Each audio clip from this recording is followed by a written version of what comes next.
6 months pregnant, $1,800 in the bank, locked out of her own house.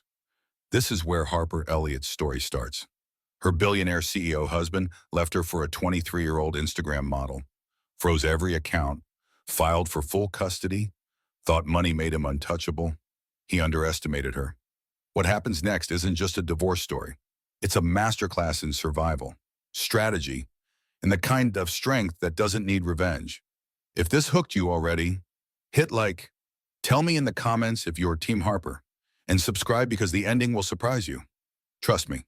Let's get into it. Harper Elliott stood in her driveway, staring at the locksmith's invoice taped to her front door. The paper fluttered in the October breeze, a bright orange notice that read, "Lock change complete, paid in full." Her keys were still in her hand, the same keys she'd used that morning when she left for her doctor's appointment. She was 6 months pregnant with twins.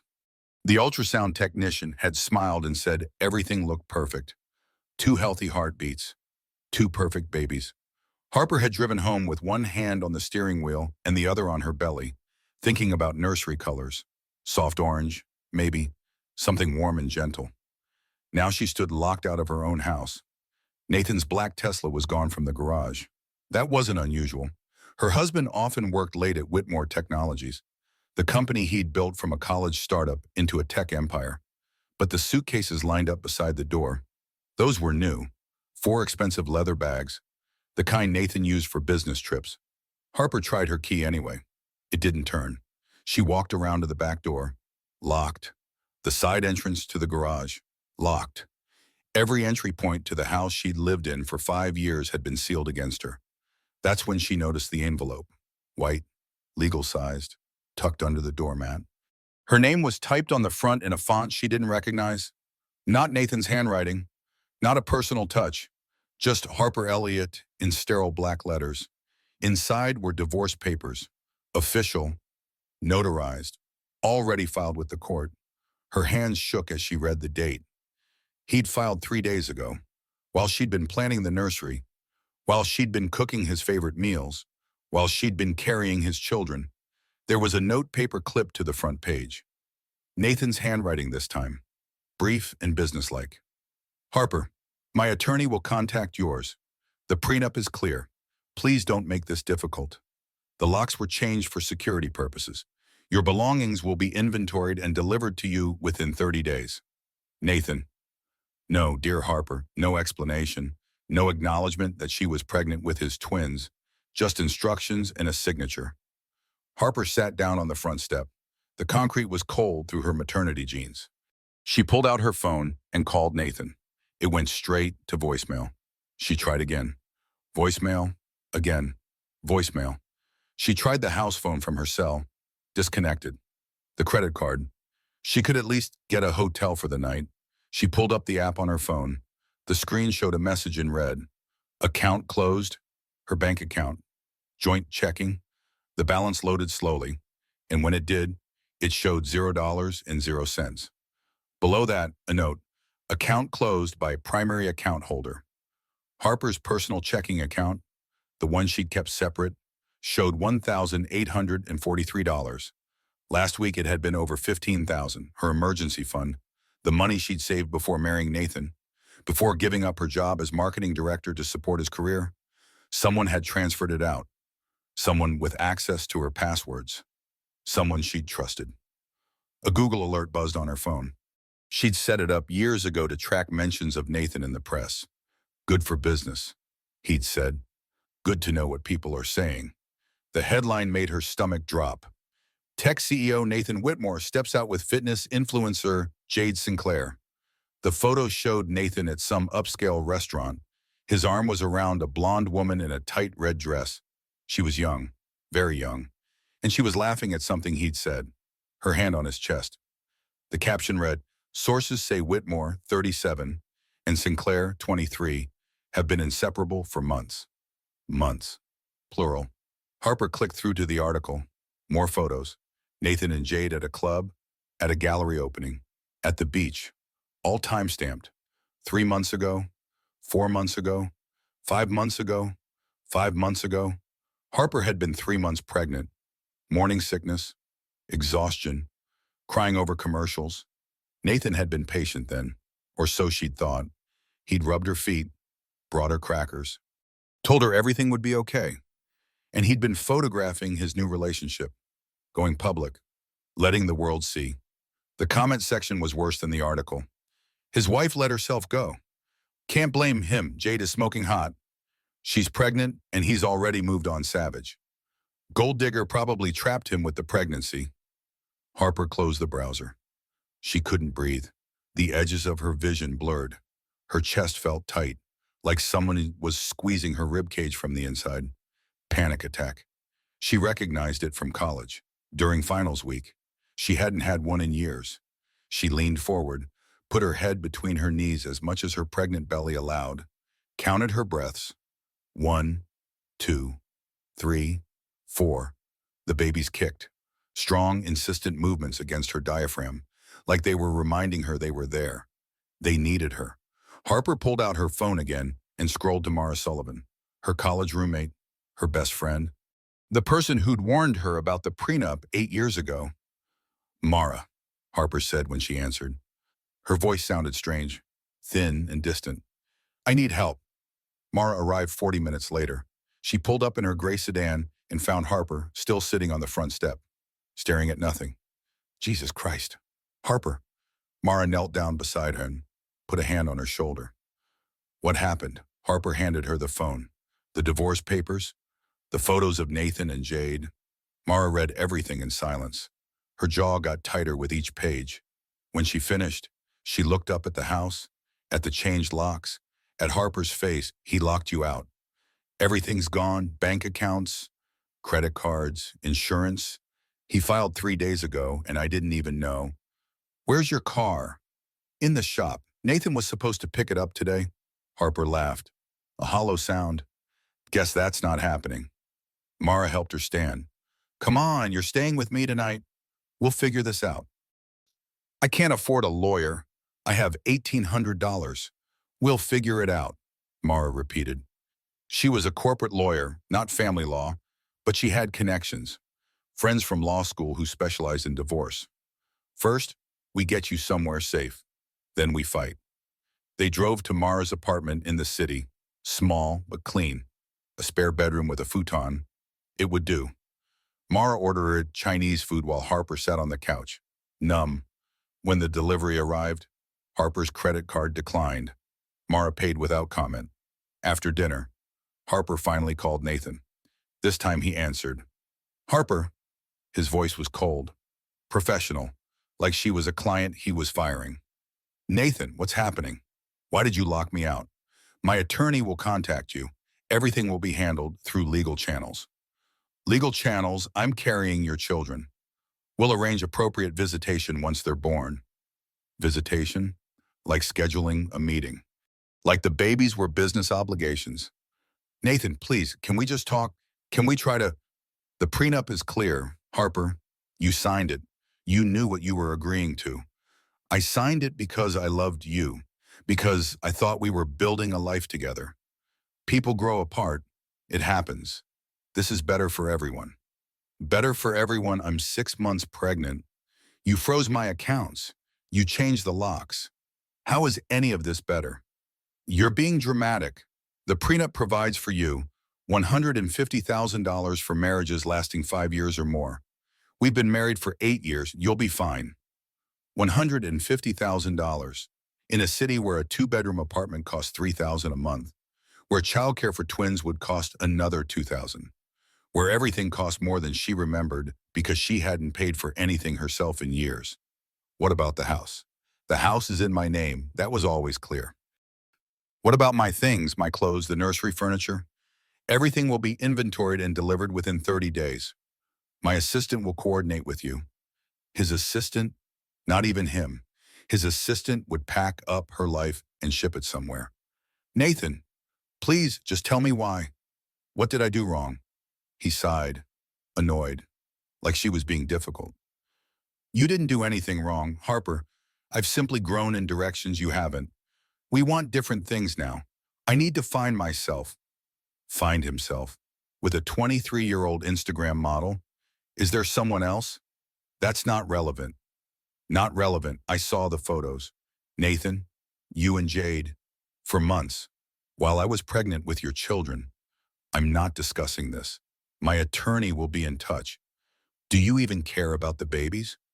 Silence, long enough that Harper thought he'd hung up. Then, of course I care, but this isn't about them. This is about us. And we're done. He hung up. Harper sat with the phone in her hand. The screen went dark. She could see her reflection in the black glass, pale, swollen, exhausted. Mara came and sat beside her. Didn't say anything. Just sat there. He's been planning this for months, Harper said finally. While I thought we were happy, while I was growing his children, he was planning his exit. I know. Everyone knew but me. The photos are everywhere. People have been talking, and I had no idea. You trusted him? I was stupid. No, Mara turned to face her. You loved him. That's not stupid, that's human. He's the one who betrayed that, not you. Harper put her hands on her belly. The babies were quiet now, sleeping, probably, unaware that their father had just erased them from his life. I need to see the prenup, Mara said. Do you have a copy? It's at the house, in the filing cabinet. We'll get it. Tomorrow, I'll call a locksmith. If your name is on any deed or lease, you have a right to enter. My name's not on anything. He said it was better for taxes, for liability, for business. Mara's expression darkened. Of course he did. They stayed up late, going through everything. Every document Harper could access online, every email, every text, building a timeline of betrayal. The affair had started at least 6 months ago, maybe longer. Nathan had been careful, but not careful enough. There were gaps in his calendar. Unexplained expenses on credit cards Harper didn't have access to. Trips to Los Angeles that he'd said were for business. We need a lawyer, Mara said finally. A good one. Someone who specializes in high net worth divorces. I told you I can't afford. I know someone, Diane Pembroke. She's expensive, but she's the best. Let me call her. Let me explain the situation. We'll figure out payment. Harper wanted to argue, wanted to say she could handle this herself. But she couldn't. She was 6 months pregnant, locked out of her house, with less than $2,000 to her name. She was going to need help. Harper spent the night on Mara's futon, staring at the ceiling. Every time she closed her eyes, she saw Nathan's face. Cold, distant, the face of a stranger. At 3 a.m, her phone buzzed. A text from an unknown number. This is Diane Pembroke. Mara Sullivan gave me your contact information. I can meet tomorrow at 10, my office. Don't sign anything. Don't talk to Nathan's attorneys without representation. Protect yourself. Harper typed back. Thank you. I'll be there. She didn't sleep after that. Just lay there, counting kicks. The babies were active tonight. Restless. Maybe they could feel her stress. Maybe they knew something was wrong. At 7, Mara drove her to a 24-hour pharmacy to pick up prenatal vitamins. Harper's prescription had run out, and she'd been planning to refill it that afternoon. Before everything fell apart, her credit card declined at the register. The pharmacist, a kind older woman, looked uncomfortable. Do you have another card? Harper tried her debit card. Declined. Mara stepped in and paid $37 for a month's supply of vitamins. Harper had spent more than that on coffee last week. Now $37 might as well be $37,000. In the car, Harper started crying. Not loud, dramatic so, just silent tears running down her face. It's going to be okay, Mara said. No, it's not. I can't even buy vitamins for my babies. We're going to fix this. Diane's the best. She'll help. Diane Pembroke's office was in a downtown high-rise. Glass and steel and expensive art on the walls. The kind of place that charged by the minute. Diane herself was in her mid-50s. Gray hair pulled back, sharp eyes that missed nothing. She listened to Harper's story without interrupting. Took notes in precise handwriting. When Harper finished, Diane set down her pen. The prenup is brutal, she said, but not unusual for high net worth individuals. $150,000 for marriages over 5 years. No alimony, no claim to property. All assets acquired during marriage remain separate, so I get nothing. You get what the prenup specifies, $150,000. That's it. Harper felt the room tilt. That's not even a down payment in this city. I know.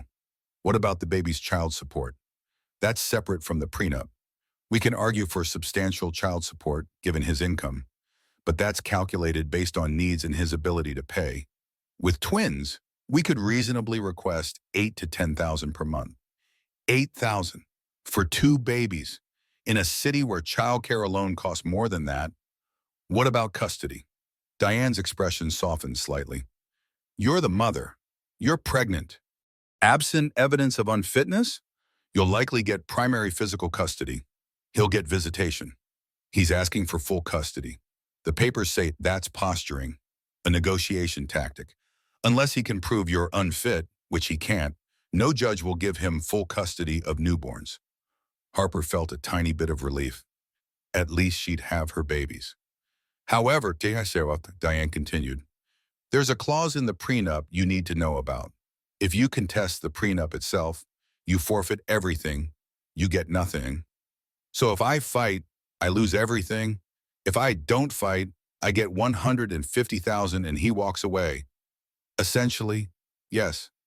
That's not fair. No, it's not, but it's legal. Diane leaned forward. However, there is one potential avenue. The prenup includes an infidelity clause. If either party commits adultery prior to filing for divorce, the prenup is void. Everything becomes community property. Hope flickered in Harper's chest. He's been with Jade for months. There are photos. Photos aren't enough. We need proof the affair started before he filed. Financial records, communications, something concrete that establishes a timeline.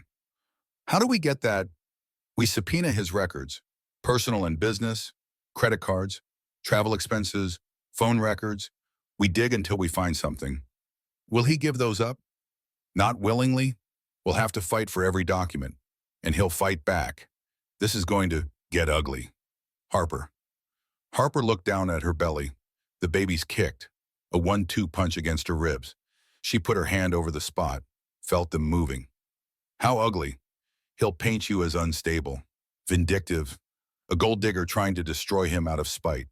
He'll use every resource he has to make you look bad. I don't care. I need to protect my children. Diane nodded. Then we fight. But I need to be honest about costs. My retainer is $50,000. My hourly rate is $800. A case like this could easily run $200,000 or more. $200,000. Harper had $1,800. I can't afford that. I know. But Mara called in a favor. I'm willing to take this case pro bono initially. If we win and void the prenup, you'll pay me from the settlement. If we lose, we'll figure something out. Why would you do that? Diane's expression hardened. Because I've seen men like Nathan Whitmore my entire career. They think money makes them untouchable. They think they can discard people like used tissues. I take great pleasure in proving them wrong. Harper felt something shift inside her. Not hope, exactly, but something close. Determination. Maybe. What do we do first? First, we file for emergency temporary support. You need money to survive while this plays out. Second, we subpoena his financial records. And third, we start building your case. I need everything. Emails, texts, calendar entries, anything that shows your contribution to the marriage and his business. My contribution. You gave up your career to support his. That has value. We need to quantify it. They spent 2 hours going through everything. Harper's old employment records, her salary before quitting, the marketing campaigns she'd helped Nathan develop, the social events she'd hosted, the corporate entertaining she'd managed. By the end, Harper felt wrung out, exhausted. As she was leaving, Diane stopped her. Harper, one more thing. Do you have a therapist? We used to see a couples counselor, Dr. Reynolds, but Nathan canceled our appointments a few months ago. Diane made a note. We'll subpoena Dr. Reynolds' records. If he canceled during your pregnancy, that shows premeditation. It helps our case. Harper hadn't thought of it that way. Another piece of evidence that Nathan had been planning this for months. While she'd been naive enough to think they were working on their marriage, She'd been so stupid.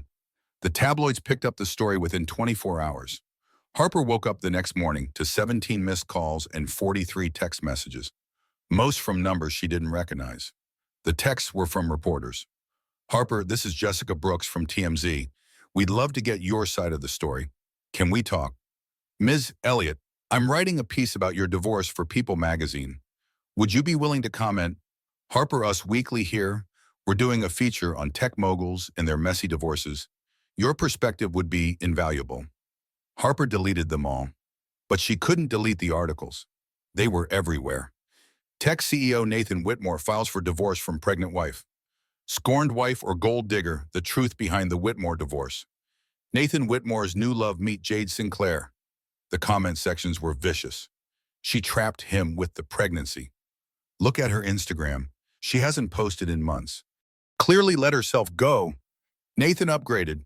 Can't blame him. But there were defenders too. He abandoned his pregnant wife. That's disgusting. 6 months pregnant with twins and he leaves her for a 23-year-old gross. Team Harper all the way. Social media had divided into camps. Team Nathan versus Team Harper. Complete strangers arguing about her life, her marriage, her choices. Mara found her in the bathroom, scrolling through comments, crying. Stop reading that trash, Mara said, taking the phone. Everyone has an opinion. Everyone thinks they know what happened. They don't know anything, and their opinions don't matter. But they did matter, because those opinions were shaping the narrative. And the narrative was all over TikTok. A video had gone viral. Some influencer Harper had never heard of, talking about the divorce. So Nathan Whitmore, totally left his pregnant wife for this younger, hotter model. And people are mad, but if you're not happy, you're not happy. You can't force someone to stay just because there's a baby involved. That's not fair to anyone. The video had 4.2 million views. The comments were split. Finally, someone with sense. People grow apart. It happens. Are you seriously defending a man who abandoned his pregnant wife? If she wanted him to stay, maybe she should have taken care of herself. Harper closed the app, but the damage was done. The narrative was out there. Nathan as the misunderstood man who just wanted happiness. Harper as the angry ex trying to ruin him. Then Jade posted. Not about Harper directly. That would have been too obvious. But a quote graphic, pastel background, white text. Sometimes you outgrow people. That's not mean, it's just growth. Choose yourself. Choose happiness. Choose freedom. The post got 300,000 likes in an hour. Harper wanted to respond. Wanted to post the sonogram, the divorce papers, the bank statements showing $0. Wanted to scream the truth into the void. Diane called before she could. I saw Jade's post, Diane said. Don't respond. Everyone thinks I'm the villain. Let them think that. We're building a legal case, not a social media presence. Anything you post can and will be used against you. So I just let her control the narrative. For now, yes, we'll have our day in court. That's what matters. But Harper couldn't help herself. That afternoon, she posted one thing. A photo of the sonogram from yesterday's appointment. 2 perfect babies, side by side. The caption was simple. Choosing my babies over bitterness. She thought it was dignified. Thought it showed she was taking the high road. It backfired spectacularly. Within hours, the comments rolled in. Using your kids for sympathy points. Classy. Emotional manipulation at its finest. This is why Nathan left. Who wants to deal with this drama? Jade's fans brigaded the post. Hundreds of comments, all attacking Harper. Calling her desperate. Calling her pathetic. Calling her a gold digger who was using her pregnancy as a weapon. Harper deleted the post, but screenshots lived forever. The damage was done. That night, she checked her old social circle. The other tech CEO wives she'd been friends with, the women she'd had lunch with, gone to charity galas with, planned events with, they'd all unfollowed her. The group chat they'd been part of for years had gone silent. No one was defending her. No one was even acknowledging what happened. She'd been erased. Harper sat in Mara's spare bedroom and realized the truth. Society had chosen Nathan. He had the money, the company, the power. She had nothing, and everyone knew it. 2 weeks later, they went to court for the temporary support hearing. Harper wore a navy blue maternity dress. Nothing flashy. Nothing that could be used against her. Diane had coached her extensively. Don't react. Don't cry. Don't show emotion. The judge needs to see you as stable and reasonable. Nathan arrived with 3 attorneys, expensive suits, briefcase, the whole corporate arsenal. He looked calm, collected, like this was just another board meeting. He didn't look at Harper once. The hearing was brief. Diane argued that Harper needed $20,000 per month to survive while the divorce played out.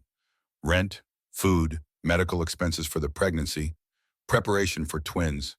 Nathan's lead attorney, a tall man with too many teeth, painted a different picture. Your Honor, Ms.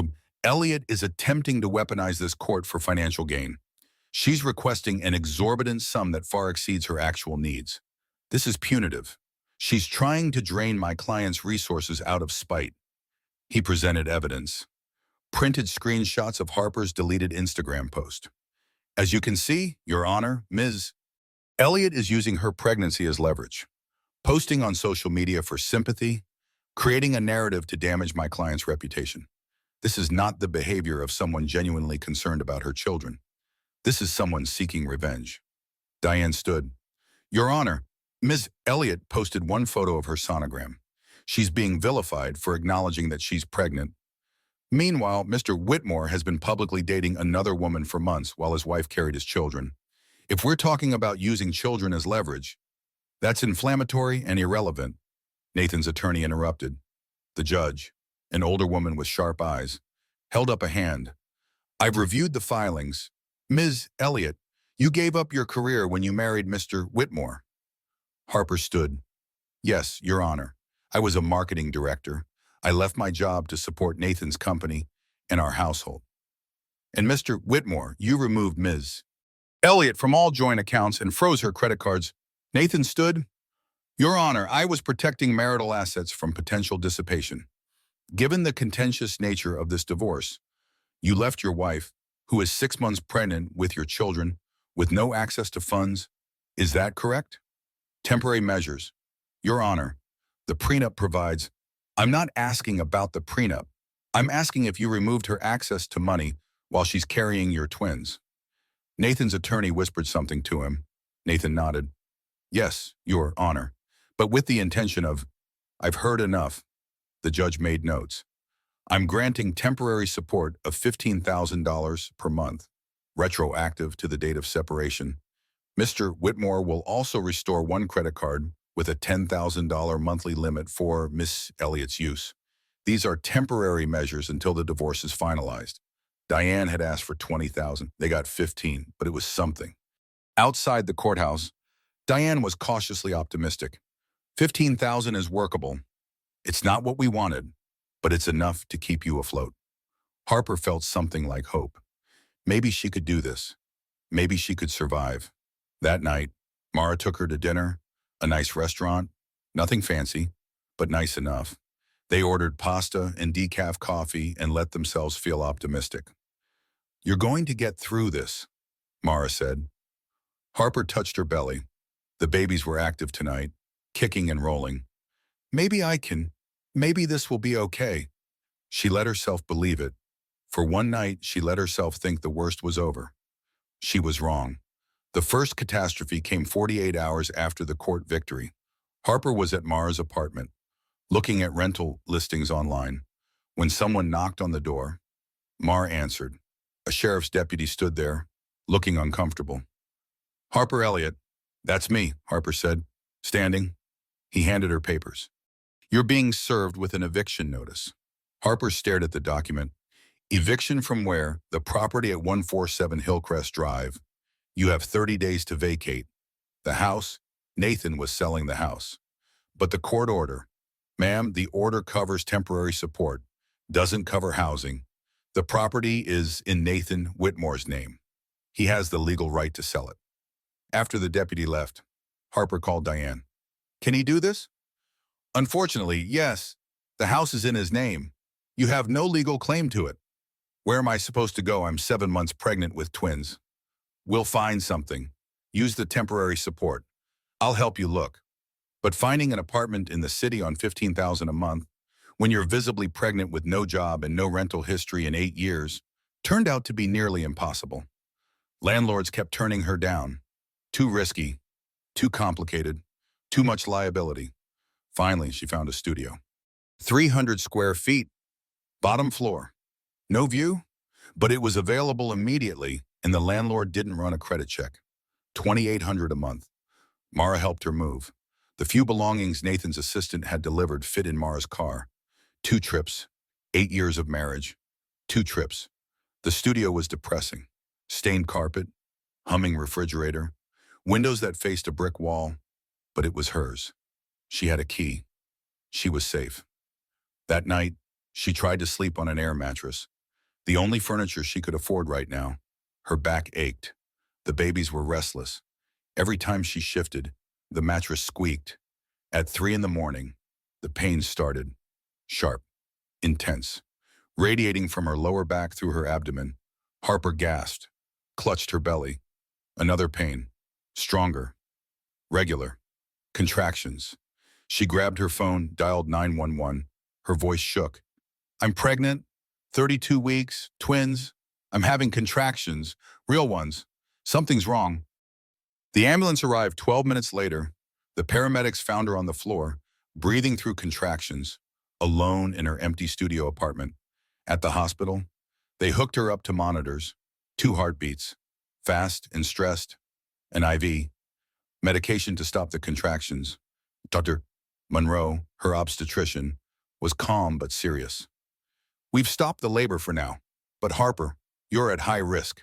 The stress you're under, the physical demands of moving, the emotional trauma, your body is responding. You need complete bed rest, at least until 36 weeks. No stress, no physical activity. I can't afford to stop working. I just got clients. If you don't rest, you could deliver at 32 weeks. Your babies would be in the NICU for months. Possible complications, breathing problems, developmental delays. Is that worth it? Harper closed her eyes. No. Then rest. Let your body do its job. They admitted her overnight for observation. Harper lay in the hospital bed, alone, staring at the monitors. 2 heartbeats. Her babies. Still there. Still fighting. Her phone buzzed. A notification. She almost ignored it, but the preview caught her eye. Legal notice custody petition filed. She opened it. A process server had emailed the documents since they couldn't find her at the old address. Nathan was filing for full custody. The petition was brutal, detailed, organized. Evidence of instability. Ms. Elliott was evicted from marital residence, currently residing in inadequate housing studio apartment, 300 square feet, insufficient for twins. Evidence of mental instability. Multiple hospitalizations during pregnancy, history of panic attacks, social media outbursts demonstrating poor judgment. Evidence of financial instability. No current employment, relying entirely on temporary support, no ability to provide stable home environment. Conclusion, in the best interests of the minor children, full custody should be awarded to Nathan Whitmore, who can provide stable housing, financial security, and appropriate care. Harper read it 3 times. Each time, her chest got tighter. He was right. Every point he made was technically accurate. She was in a studio apartment. She had been hospitalized. She had no job. She posted that sonogram. Every move she'd made, he'd documented. Every weakness, he'd cataloged. He'd been building a case to take her children, and she hadn't even seen it coming. Harper dropped the papers. Her hands were shaking. The monitors started beeping faster, her heart rate climbing. A nurse rushed in. Harper, you need to calm down. He's taking my babies. Who's taking your babies? My husband, ex-husband. He's filing for custody. He's going to take them. He's going to win. The nurse checked the monitors, adjusted her IV. You need to breathe. Stress is bad for the babies right now. But Harper couldn't breathe, couldn't think. The room was spinning, the walls closing in. She called Diane. Voicemail. She called Mara. Voicemail. Everyone had lives, responsibilities. She was alone. Harper looked at the custody petition again, read through Nathan's arguments, his evidence. Maybe he was right. Maybe the babies would be better off with him. He could give them everything. A big house, financial security, stability. What could she give them? A studio apartment? An air mattress? A mother who couldn't even afford prenatal vitamins without help. Maybe she should just give up. The thought terrified her, but it also felt like relief. If she stopped fighting, the pain would stop. The stress would stop. Maybe everyone would be happier. The babies kicked. Hard. Both of them at once, like they were protesting. Harper put her hands on her belly, felt them moving, alive, real. Depending on her, she couldn't give up, even if she wanted to. Even if it would be easier. These were her children, and she was their mother. She would fight. They discharged Harper the next morning with strict instructions. Complete bed rest, no stress, no physical activity, modified only for bathroom and necessary movement. Mara picked her up, drove her back to the studio, helped her up the stairs. "You should stay with me," Mara said. "You shouldn't be alone right now. I need to prove I can do this, that I'm stable, that I'm capable. Harper, if I can't even stay in my own apartment, how am I going to convince a judge I can raise twins?" Mara looked like she wanted to argue, but didn't. "Call me if you need anything, anything at all." After she left, Harper lay on the air mattress and stared at the ceiling. 43 cracks visible from this angle. She counted them. Again, again. When anxiety felt infinite, countable things were anchors. Her phone rang. "Diane, I saw the custody petition. We need to talk." They talked for an hour. Diane was honest, brutally so. His case is strong, not unbeatable, but strong. He's documented everything. The Instagram post, the eviction, the hospitalizations. He's painting a picture of instability. "So I'm going to lose my children." "Not necessarily. Judges favor mothers, especially with newborns. But we need to adjust expectations. Full custody is unlikely now. We'll be fighting for joint custody. Maybe primary physical with him having significant visitation. He doesn't even want them. He just wants to win." Probably true, but we have to prove that. We need evidence that this is about control, not the children's welfare. How do we do that? We need to show he's not capable of being a primary parent. Does he have any childcare experience? Has he attended any prenatal appointments? Has he shown any interest in the babies at all? Harper thought about it. He's been to maybe 3 appointments. Out of 20, he always had work, meetings. Important things. That helps? We'll subpoena the medical records. Show the judge he's been absent. It's not enough, though, is it? Diane was quiet. "No, it's probably not. We need more." After they hung up, Harper tried to work. She had consulting and clients waiting for deliverables, marketing strategies, social media plans, work she could do from bed. But she couldn't focus. Every time she opened her laptop, she thought about the custody petition, about Nathan's lawyers, about losing her babies. By evening, she gave up, closed the laptop, stared at the wall. Her phone buzzed. A text from a number she didn't recognize. "Harper, this is Griffin Morrison, Nathan's business partner. We need to talk. It's important. Can we meet?" Harper stared at the message. Griffin Morrison. She knew him. Quiet man, kind eyes. He'd always been pleasant at company events, but he was Nathan's business partner, 49% owner of Whitmore Technologies. Why would he want to talk to her? She almost didn't respond, almost deleted the message, but something made her curious. Why she typed back? The response came immediately. "Because I can't be part of what he's doing anymore. I have information you need. Tomorrow, coffee shop on 4th Street, 10 a.m. Harper thought about it. It could be a trap. Nathan's lawyer's trying to get her to say something incriminating. But what did she have to lose at this point? I'll be there. That night, Harper had a dream. More like a nightmare. She was in court. The judge was reading a verdict, awarding full custody to Nathan. Harper was screaming, reaching for the babies, but they kept moving further away. Nathan was holding them, smiling. Jade was beside him, playing the perfect stepmother. Harper woke up gasping, her hands on her belly. The babies were still there, still hers. For now. The next morning, Mara drove her to the coffee shop. Harper was technically on bed rest, but Diane had approved this meeting. If Griffin had information, they needed it. Griffin was already there, sitting in the back corner, ball cap pulled low. He looked nervous. Harper slid into the seat across from him. Mara sat beside her.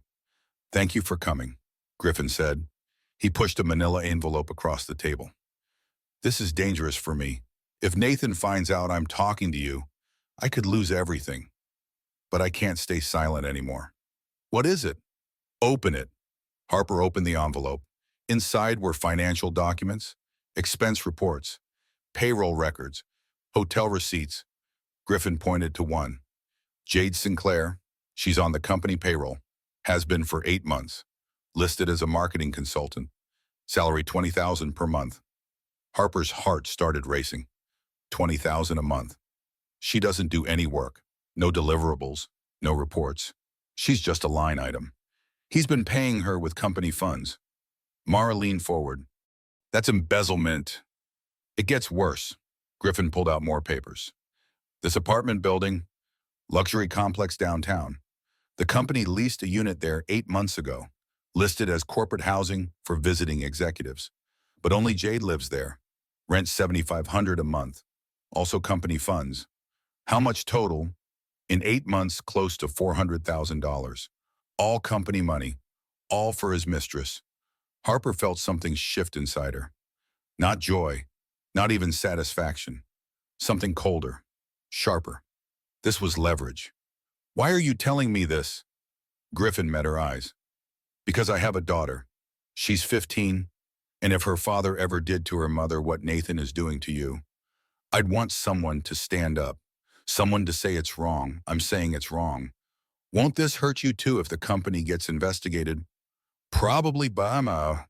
But I can live with losing money. I can't live with being complicit in this." Mara was already taking photos of the documents with her phone.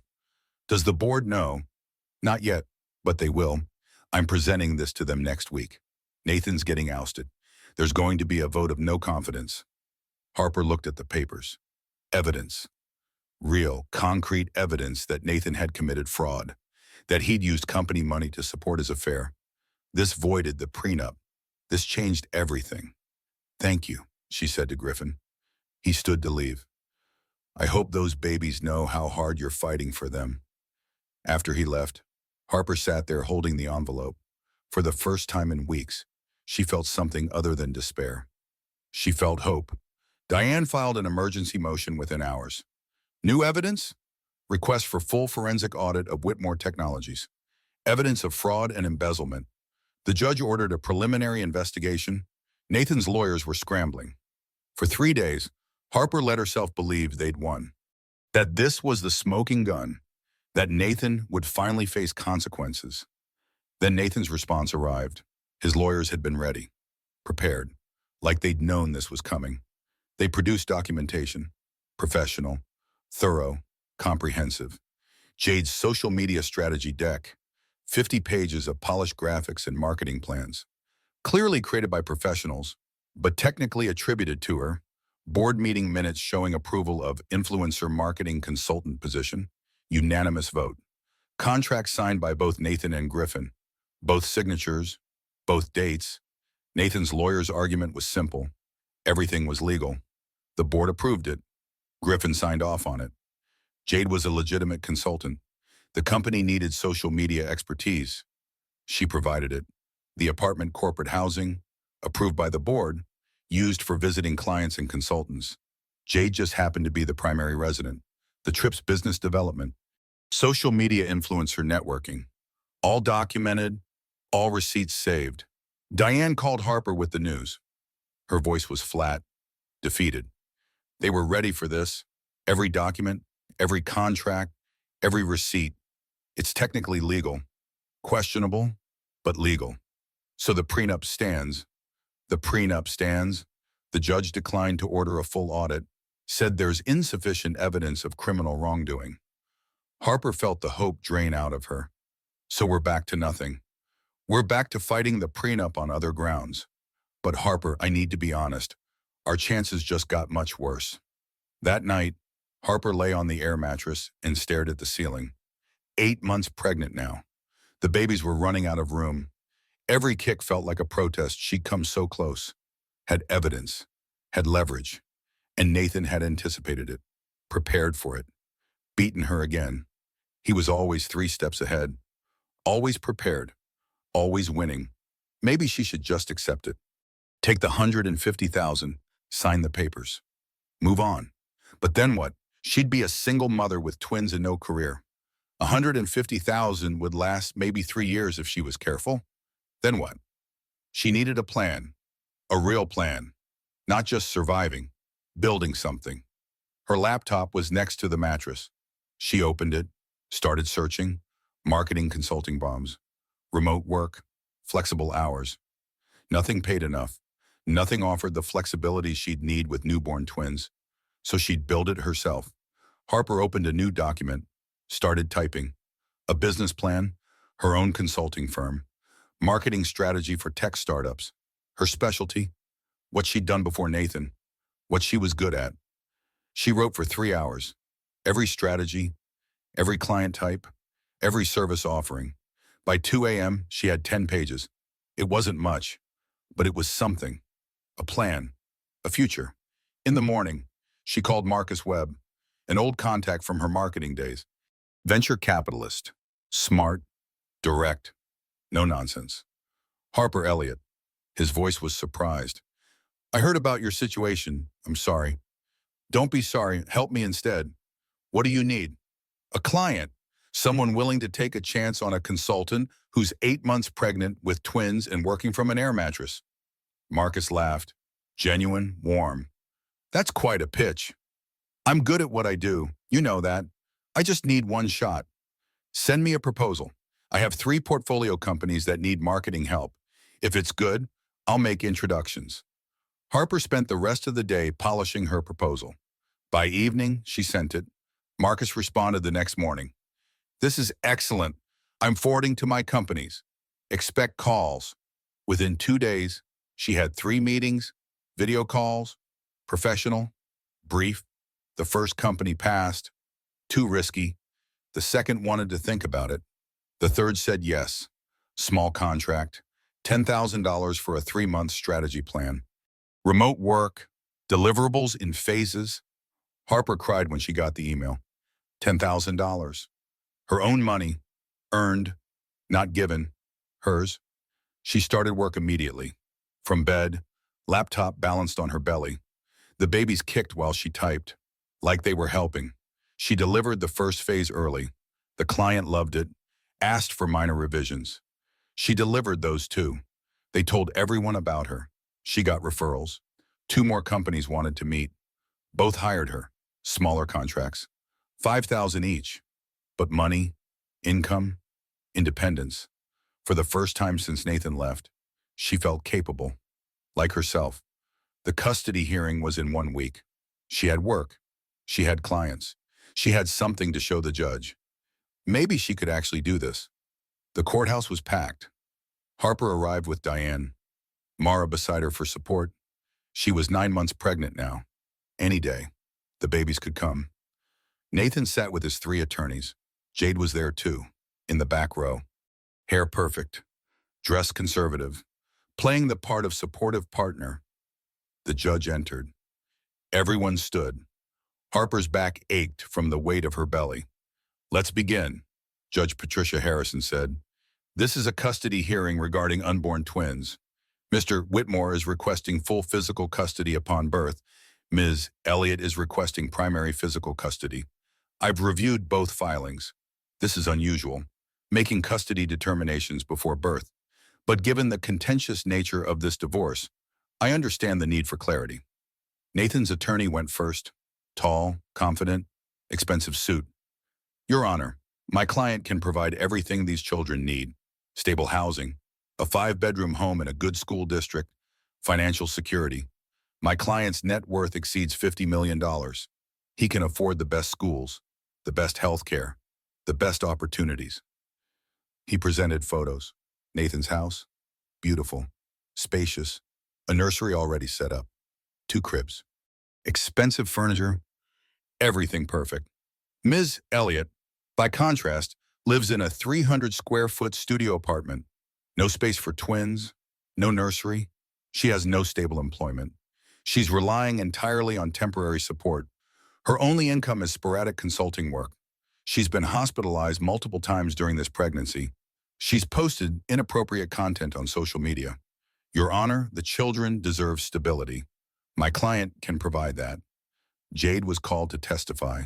She walked to the stand, nervous but composed. Ms. Sinclair, what is your relationship to Mr. Whitmore? We've been together for several months. We're committed to building a life together. And you're prepared to help raise his children. Absolutely. I love Nathan. I want to be part of his family. I've been preparing, reading parenting books, setting up the nursery. I'm ready. Nathan's attorney smiled. So these children would have two parents, a father and a committed partner, a stable home, financial security, everything they need. Then Diane stood, Harper's lawyer, sharp, prepared. Your Honor, may I present evidence? She approached the bench with a folder.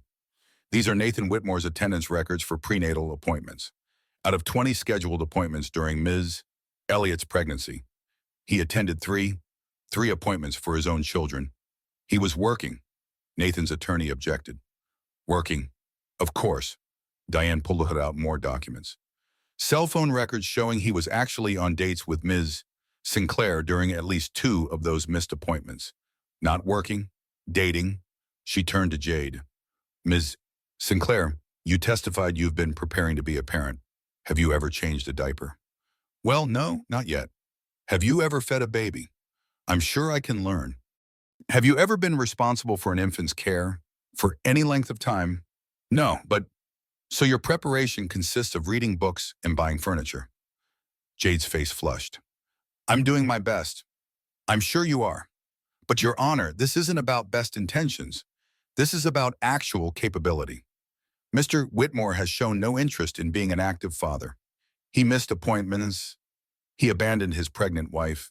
He's now asking for full custody not because he wants to parent, but because he wants to control. Nathan's attorney stood. Your Honor, this is inflammatory. It's factual. Diane interrupted. And we have more evidence, she pulled out printed emails. The ones Griffin had provided. These emails show Mr. Whitmore discussing his relationship with Ms. Sinclair 14 months ago. While his wife was pregnant, he's been planning this exit for over a year. This isn't about the children's welfare. This is about punishing Ms. Elliott for fighting back. The judge reviewed the emails. Her expression darkened. Mr. Whitmore, these emails suggest you've been in a relationship with Ms. Sinclair since before you filed for divorce. Nathan stood, composed. Your Honor, the timeline of my personal relationships isn't relevant to custody. It is when it shows premeditation and deception. Harper was called to testify. She walked to the stand slowly. Every step was an effort. Nathan's attorney was aggressive. Ms. Elliott, you currently live in a studio apartment, correct? Yes. 300 square feet. Yes. Where will the twins sleep? I have 2 bassinets ordered. They'll fit. And when they're older, toddlers' children, where will they sleep then? I'll move to a bigger place when I can afford it. So you can't afford adequate housing right now. I'm building a business. I have clients. Income is growing. Sporadic consulting work. It's steady work. 3 ongoing clients. More coming. And you've been hospitalized twice during this pregnancy. Yes.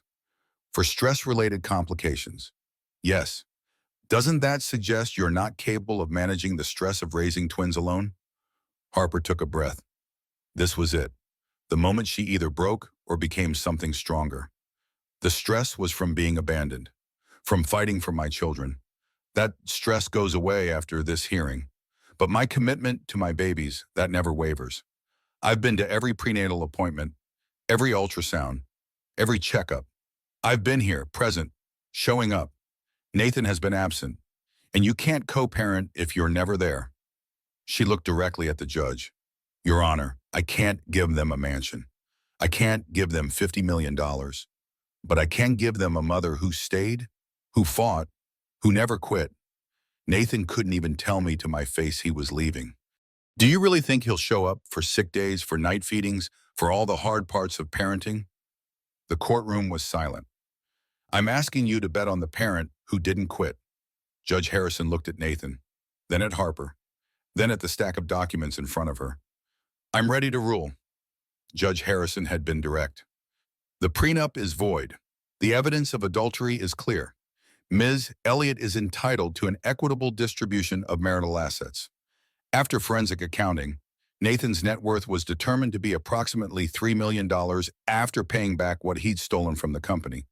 Harper received $800,000 in the settlement, plus $8,000 per month in child support, plus the trust funds Constance had established. $5 million per child. For custody, the judge had been equally clear. Joint legal custody, primary physical custody to Ms. Elliott. Mr. Whitmore will have visitation every other weekend and alternating holidays. It wasn't perfect. It wasn't $1 billion. It wasn't destroying Nathan completely. But it was real. It was fair. It was justice. Now, 2 years later, Harper stood in her kitchen making breakfast for her twins.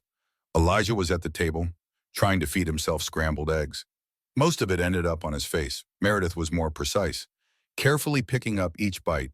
Different kids, different personalities, both perfect. The house was small, 3 bedrooms, small yard, nothing like the mansion she'd lived in with Nathan, but it was hers. The deed had her name, Harper Elliott, owner. The morning sun streamed through the kitchen window, catching dust motes in the air. Harper had painted the walls herself, soft cream, warm, nothing sterile or perfect, just home. Elijah looked up from his plate. Mama, park. After breakfast, baby.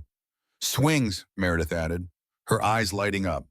These moments, these simple breakfast conversations, Harper had almost missed them, almost let Nathan take them away. She remembered the hospital bed, the custody petition in her hands, the moment she'd almost given up. Thank God she hadn't. Morrison Marketing Group was thriving. 20 clients now, 3 full-time employees, annual revenue approaching 200,000. Not $1 billion, not even $1 million, but steady, growing. Hers. Last month, she'd hired a part-time nanny, 4 hours a day, just enough to have focused work time, just enough to maintain her sanity and her business. The guilt had been overwhelming at first. Good mothers don't need help, a voice in her head had whispered. But Mara had shut that down fast. Good mothers ask for help. That's what makes them good. So Harper had asked, and it had changed everything.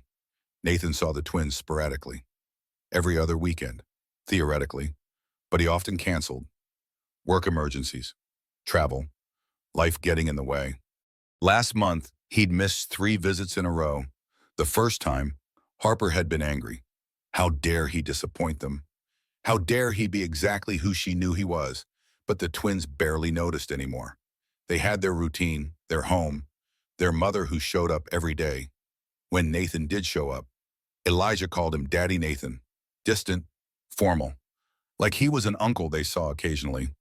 Meredith was even more detached. She'd wave hello, play for an hour, then ask when Mama was coming back. Harper should have felt vindicated. She didn't. She just felt sad. Sad that her children would grow up knowing their father chose not to know them. Chose work and new girlfriends over bedtime stories and scraped knees. But they'd be okay. They had her. They had Mara, who came over every Sunday with groceries and stories. They had Vivian, Harper's mother, who babysat once a week and taught them to bake cookies. They had Griffin Morrison, who sent birthday gifts and checked in regularly. Family wasn't blood. It was showing up. Jade had left Nathan 8 months after the divorce finalized, moved to Miami, found a new tech CEO. Her Instagram was thriving. She seemed happy. Nathan was already with someone new. Another young woman, another pattern repeating. Harper had seen a photo last month. Some charity gala, Nathan in a tux, a brunette in her mid-20s on his arm, the same possessive hand placement, the same confident own smile. She'd felt nothing. Not anger, not jealousy, not even pity. Just nothing. He was irrelevant to her life now. Harper's phone buzzed on the counter. A text from Nathan. Running late? Might not make it to pickup. Can we reschedule? She looked at the text, felt that familiar emptiness where he used to be. She didn't even respond, just deleted it. Mama. Elijah looked up, egg on his nose. You sad, Harper smiled. No, baby, I'm happy. And she was, despite everything. Despite the struggle and the fear, and the nights she'd cried herself to sleep wondering if she'd made the right choices, she was happy. Park now, Meredith asked hopefully. Let's clean up first, then park. They cleaned together. Elijah insisted on helping with the dishes, which meant water everywhere. Meredith carefully put the napkins in the trash, missing half the time, but trying. Imperfect, messy, beautiful. Mara stopped by that afternoon, brought coffee, played with the twins while Harper caught up on work emails. Nathan canceled again, Mara asked, watching the kids in the backyard through the window. Third time this month. He's missing out. I know. Do you ever regret it, fighting so hard? Harper thought about it. Really thought about it. No, not for a second, even on the hardest days, even when I didn't know if I'd survive. I'd do it all again. That's growth. That's survival. Griffin Morrison visited sometimes too. His daughter was 17 now, preparing for college. He'd lost money when Nathan was ousted from the company, but he'd rebuilt, started a new venture. He was doing okay. You're an inspiration, he'd told Harper once. What you built from nothing. But it hadn't been nothing. It had been everything. Her whole life had collapsed, and from the rubble she'd built something new, something stronger, something hers. That evening, after the twins were in bed, Harper sat on her back porch, small, concrete, but hers. The sun was setting, orange and pink streaking across the sky. Beautiful, indifferent to human suffering, indifferent to human triumph, just beautiful. She thought about the woman she'd been 2 years ago, terrified, broke, alone, sitting in a studio apartment wondering if she'd ever feel whole again. That woman wouldn't recognize her now. Harper didn't hate Nathan anymore. Didn't think about him much at all. He was just someone she used to know. Someone who'd made choices that led him away from the best things in his life. His loss. Not hers. She'd learned something important.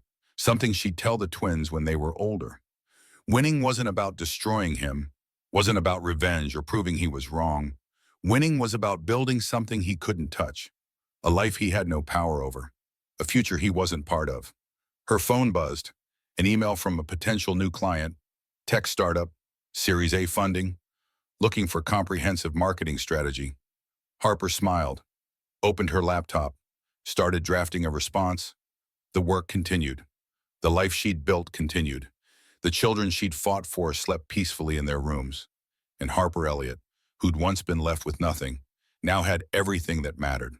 Not billions, not mansions, not revenge, just peace and children, and a life she'd earned.